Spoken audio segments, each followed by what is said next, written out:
Pull shot is one of the more popular and powerful shots in the professional tour. It can be a nightmare to defend when executed correctly. In this session I'm going to be talking a little bit about the pull shot, giving an overview, not going into full detail about how to execute it, but showing some of the basics and some of the options that go along with shooting this shot. Having a comfortable stance and grip are important to this shot, so try to find the one that fits you best.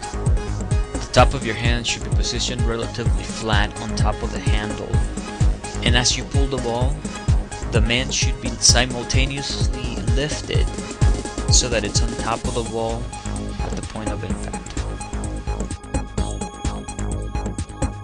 Here's a quick illustration on how to set up the shot.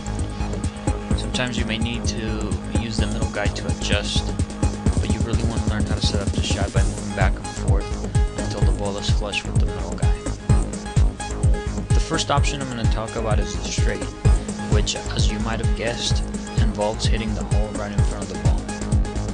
Notice that the 3-bar is actually pulled during the hit, and this is to make sure that the ball doesn't hit the corner of the ball. If you don't do this type of motion, you have a better chance of hitting the wall, as is illustrated right here. The inside, middle, and long options is where you actually pull and hit. The difference is really the distance at which you're pulling and hitting. Here's an illustration of an inside hole right before the middle dot. Here's an option to the middle hole and a replay in slow motion. Next is the long option, in which we're hitting the longest hole from where we started. I'm showing a variation of a squared pull and a sprayed pull. You can see on the square the rod goes back to the original position and the spray just goes along with the pull motion. Although in this particular clip it doesn't look very sprayed, but if you want to hit a dead bar shot, you need to be able to square the shot, as is illustrated right here. Here's a few other options that I'll typically use.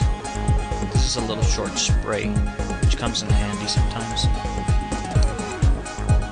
This is a reverse, in which you're setting up and going right to the push kick.